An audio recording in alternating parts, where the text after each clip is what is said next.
Welcome to episode 12 of the Comedy Kitchen. I'm your host, Dennis Wirth, bringing on all my friends from comedy to do my two favorite things in life, to do some stand-up and to cook some dishes up and eat it. You get to the eating part, that's the best part. And what we're going to be doing is season 2. We're past season 1, things are changing. And I don't know who your favorite sports team is, but we're going to be making dishes that you would eat while you're watching your favorite team play a game. So that's our next series of episodes. And for today, we're going to be making some barbecue wings. And the reason I chose this is I actually looked up, because I know homemade recipes are so much better than what you can buy at the store. So I looked it up, and they said, you know, well, New England's not famous for barbecue, and it's more down south. You know, they're famous for the famous barbecue sauces. And I thought that that was so untrue, because, you know, anybody can put on a t-shirt and shorts and flip-flops, go in your backyard in 90-degree weather, pop open your grill, and start cooking something on a barbecue. It takes a real man to go out to a stadium in below zero temperature, okay? Get on the back of a truck, do some tailgating, and cook something in below zero temperature with wind flying around, okay? So that's my opinion on the whole barbecuing thing. We're famous for sports, and we get our barbecuing in on the tailgating scene. So I'd like to help you guys help me welcome our guest for today's episode, one of my friends from comedy, Miss Kris Bert LeDuc. Welcome, Kris. Oh, thank you very much for having me. Thank you for coming on. You ready to make some barbecue wings today? I am so ready for barbecue wings. We're psyched. Well, what's your favorite sports team? Who you like to watch? Well, this season is NASCAR. Daytona 500. There you go. And these are great dishes you can eat while you're watching NASCAR. It is the Comedy Kitchen. We do the comedy thing. We do the cooking thing. So before we get started, tell the folks, how did you get started out in comedy? I actually started in a comedy boot camp class that really taught me how to develop my set, and then gave me my first shot at a mic, as well as connections to other comics. And then after that, it's just a lot of leg work, and just, I enjoy it so much that it's not even a job. It's just a lot of fun. A lot of fun, sure. So you did a comedy boot camp. Who was the instructor in the comedy boot camp? Frank O'Donnell. It was down in Rhode Island, because that's unfortunately where I was originally from. One of the legends of Rhode Island comedy, Yes. for sure, yeah.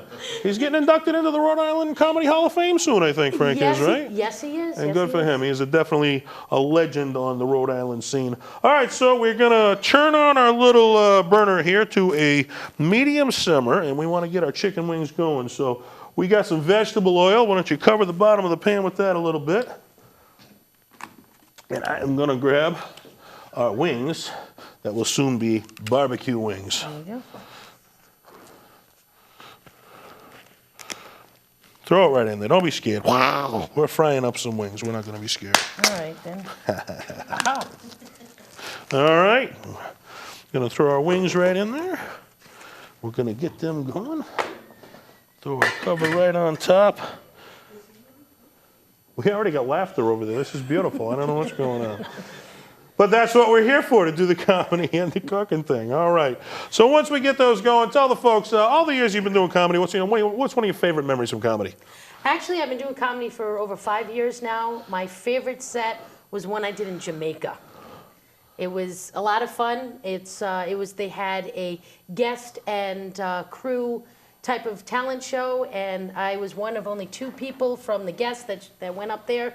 So now I can say I have international fans. You are an international comic. There you go. What's it like in Jamaica, man? Oh, it's nice in Jamaica, man. Nice and mellow. And as a matter of fact, I got in trouble for running, because they're like, no, in Jamaica, everything will be there when you get there. Take your time. Oh, it's a slow-paced thing, not like here where we're all rushing around in New England, right? That's Absolutely. Good. All right, so in this one here, we're going to make our secret barbecue sauce, okay? Which is so much better, the homemade stuff, than what you can buy in the store. So we got our brown sugar over there. We got our scissors here. Why don't you cut that open? You do realize it's not going to be a secret anymore. Okay, the secret's out here on the Comedy Kitchen. That's right. All right, we're going to put 1.5 cups of dark brown sugar in there. So let me grab, you can pour the 1 cup in there. It is where the mess happens. Well, we make a mess in the Comedy Kitchen, but that's half the fun of Is getting it there. packed or not packed? You can pack it a little bit. It don't have to be super packed. But extra sugar is always a good thing. We like it sweet. That's good. All right, that's one. Throw that one right in there. Then we got our half a cup. I'll throw that in there.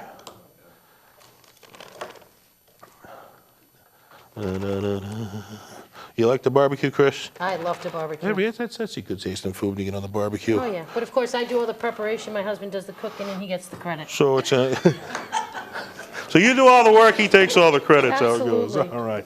Next thing we're gonna need, we need a 1 1/4 cups of ketchup. We got the ketchup over there. You got your cup over here.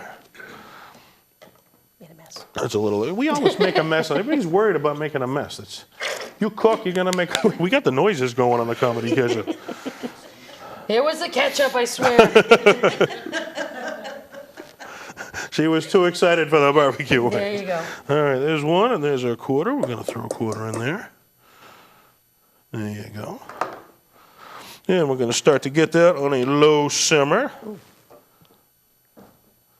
Doo-doo-doo. There we go. All right, and we are gonna need a half a cup of cider. All right. So you got your half a cup there. Yep. Throw that in there. How are our wings doing here? Taking a while. We're going to turn that right up. Doo-doo-doo. There we go. All right, I'm going to whisk that around a little bit. And while I'm doing this, I know you actually book your own room down in Clinton, Mass. Why don't you tell the people a little about your room? Yes, I do. It's called the Spruce Street Tavern, and we have our next show on March 1st is when our next show is there.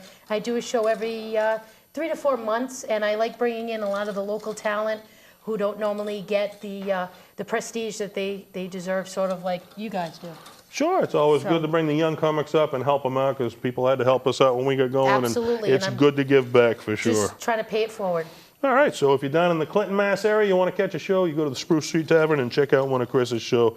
So other than that, where are some of the hot spots they can catch you doing comedy? I know you've played a few of my rooms, but other than that, Absolutely, what else? and for the month of March, I have the 8th, I'm going to be at Frank Foley's Comedy Safari at the Via Bene restaurant in Worcester.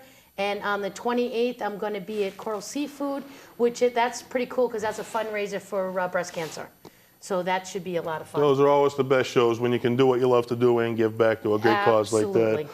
Those are the most fun shows.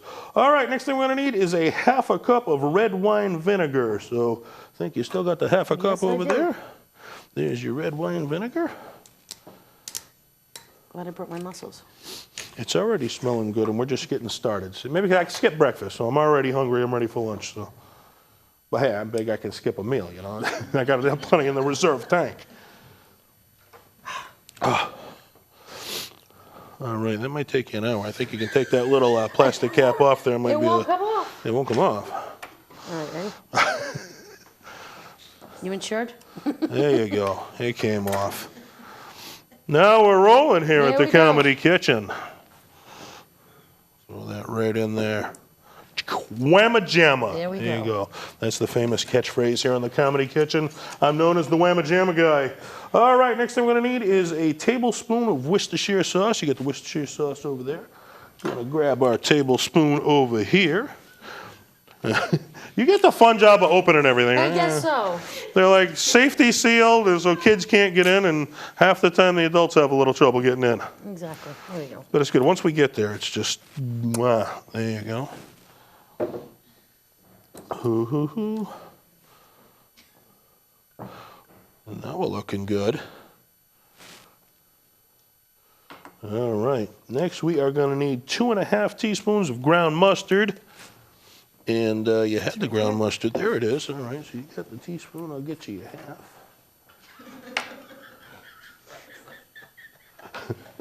Something's funny going on over here. I don't even know what, man. We're here to make you laugh. It's just, you know. Teaspoon? Teaspoon. We say teaspoon, they start laughing. Is it? A half? How much was it? It's 1½. Oh, 1½.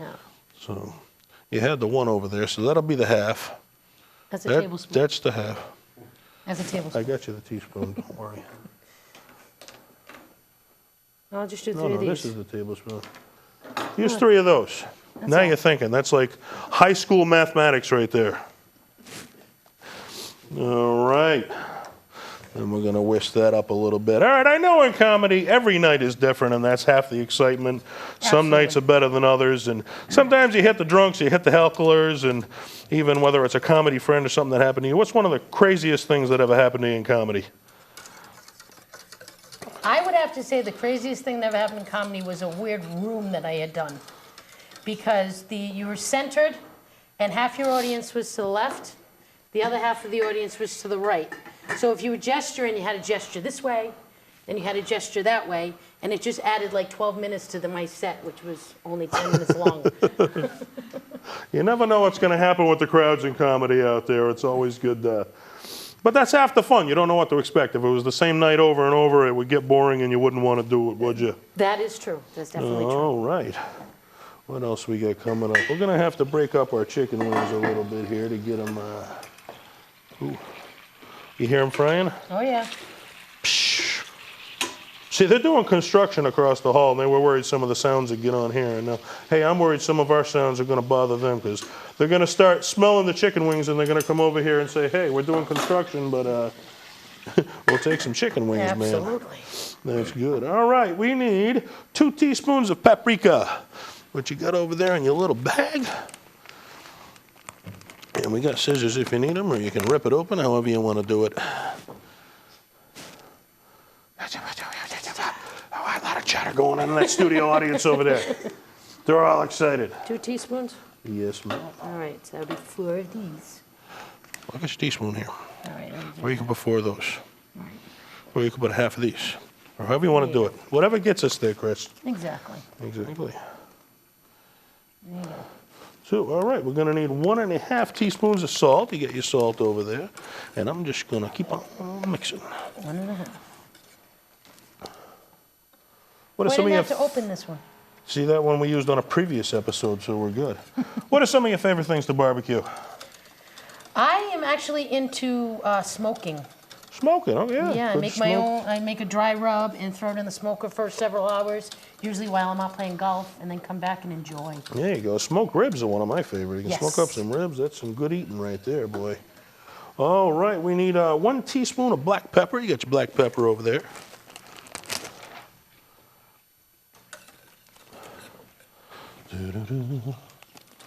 All right. So, as we're doing this, when you were growing up and thinking about doing comedy, who were some of the comedians that you used to watch, the mainstream comics that inspired you to want to do comedy? Actually, I used to listen.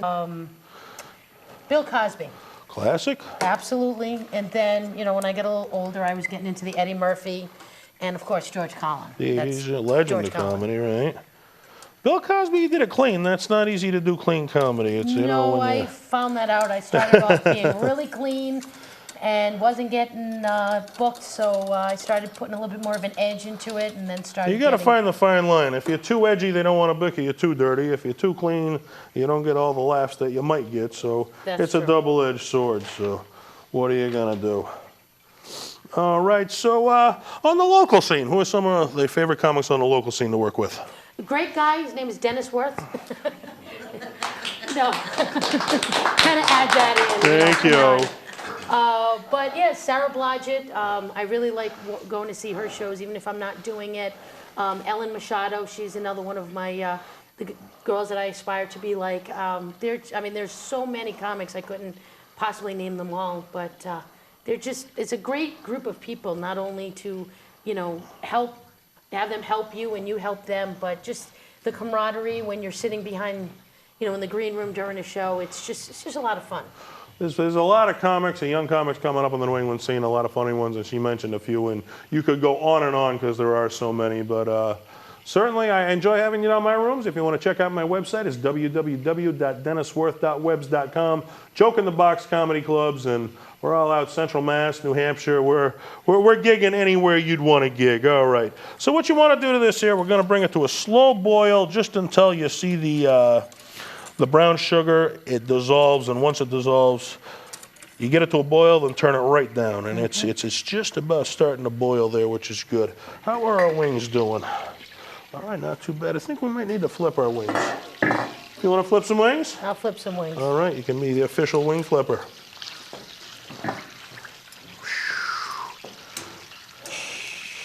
I love all the sounds on the Comedy Kitchen.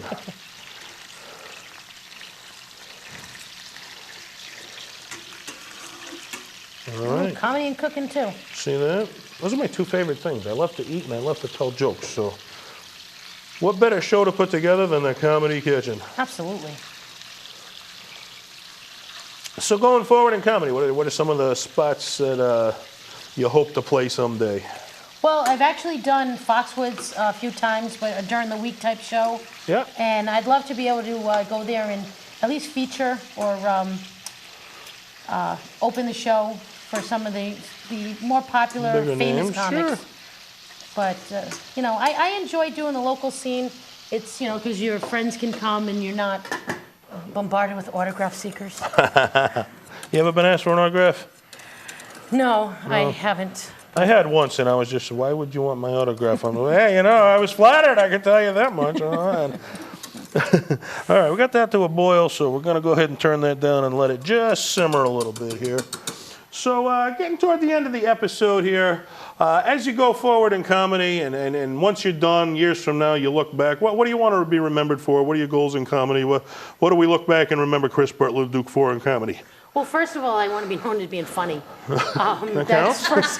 first and foremost. But I also want to be known as the type of comic and or promoter that has helped a lot of people up and coming.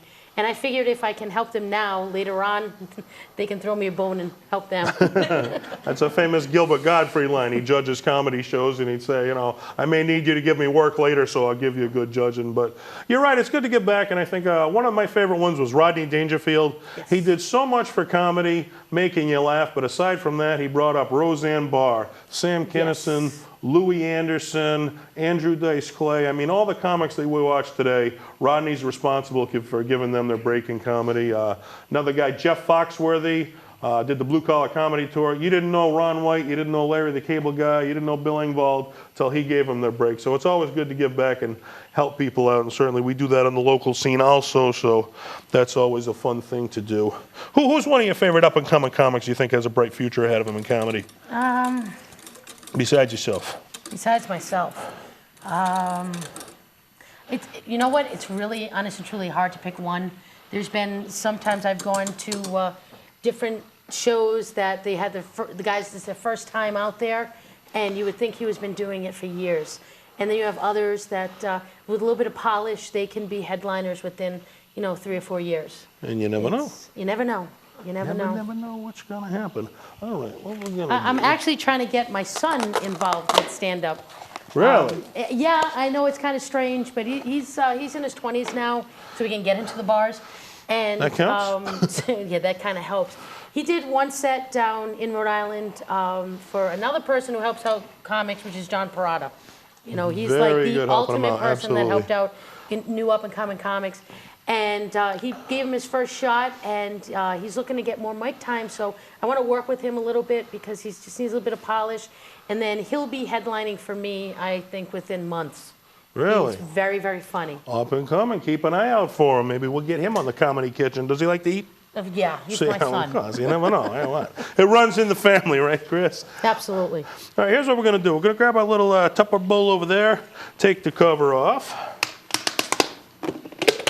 All right. And, all right, these are somewhat cooked up. Throw a few in there. Okay.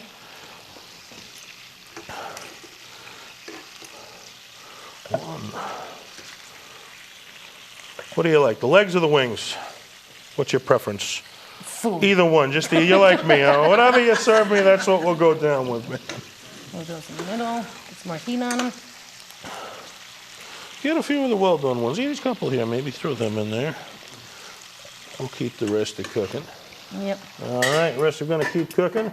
All right, what you want to do is maybe set that down there. Not burn myself. That's right, don't burn yourself. All right, grab our barbecue sauce, pour a little bit in there and cover those right up. Just enough to cover them. That's good. All right, we're going to try and set that off. Grab your Tupperware cover and throw that right back on. Yep. All right. You ever heard of the hippie hippie shake? No. You do the hippie hippie shake. There you go. Shake it up, baby, now shake it up, baby.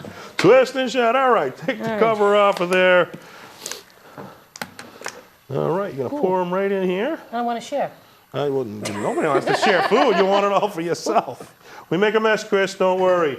All right, we're going to hold those out, see if we can get this finger looking good. A little zoom in, and I'm not going to spill any because I've been told not to spill any. Those are our homemade barbecue wings, and I'll tell you what, they are so much better. All right, so here's what we're going to do, Kris. I'm going to give you a couple paper towels. Okay. Give me a couple paper towels. And they're a little hot, so we want to be careful. But Yes. let's just try one and tell me what you think of the very hot, very hot. Oh yeah, I felt it in the thing. There you go. Quick. Just take a little nibble and tell me what you think of the secret barbecue sauce. Wow, I'm glad it's not a secret anymore. Secret's out. All right. All right, we've done the secret barbecue wings. The secret is out. Now you can make these at home. Kris don't want to stop. She wants to eat the whole wing, man. I know one nibble, but she's going to keep going. All right, this is the Comedy Kitchen. We've done the cooking thing. Would you be nice enough to give the folks at home some of your stand-up comedy? Absolutely. Absolutely, and we will be right back. Welcome back to the Comedy Kitchen. I want to thank you guys for tuning in this episode and learning how to make our barbecue wings, and that's one of the dishes that you can eat during your game time, whatever your favorite team is. You sit down, you watch the game, and you eat your barbecue wings, and or you can go tailgate in below zero temperature out in the snow and whip open the grill and just start cooking up something then. We did the cooking thing. If you want to check out my website, www.denniswirth.webs.com, Joke in the Box Comedy Clubs, and one of the comics that it has been my privilege to have play in my room, I give you Kris Bert LeDuc.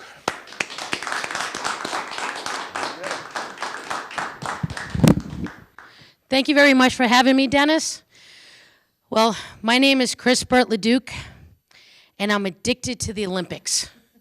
I am watching the Olympics like it's no tomorrow. And, you know, there are some things there that I'd love to be able to do, like the figure skating or the speed skating or the ice dancing. Not that I would admit I was an ice dancer, but the ice dancing. But my favorite sport has to be the curling. And I actually want to try the curling. But, you know, seriously, can you really call that a sport? I mean, I'm speaking from experience when I say this. If anybody overweight can do something without breaking a sweat, is it really a sport? Then, if you can do it with a beer in your hand, it's definitely not a sport. That's why I do things like bowling and golf, because you can do it with the beer in your hand. So I'm on a bowling league, and before my husband used to be on the league with us, and he took the ball, he bowled it down. Just before it's getting ready to hit the pins, I start cheering. Then it hits the pins, and it's a strike. The guy next to me says, you know, you shouldn't prematurely cheer. I'm like, dude, I know my husband's balls.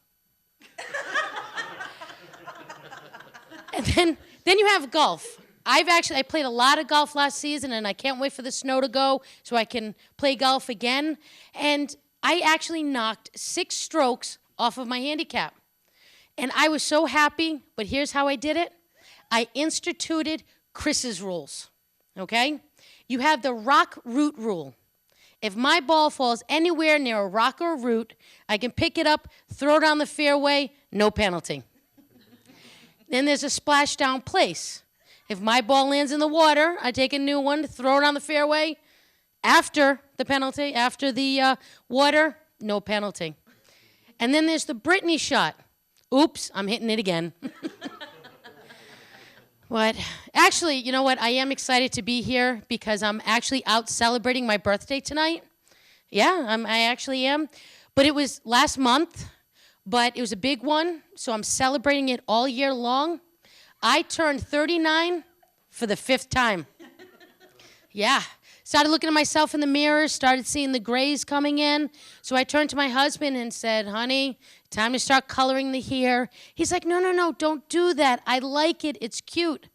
I think he just doesn't want me to get hit on. I keep telling him it's the fat butt that's keeping that from happening. But I think the thing that really makes me feel old is the fact that I have a teenage son, right? And, they're so difficult to discipline. So I have to take away the only thing that's important to him, his cell phone.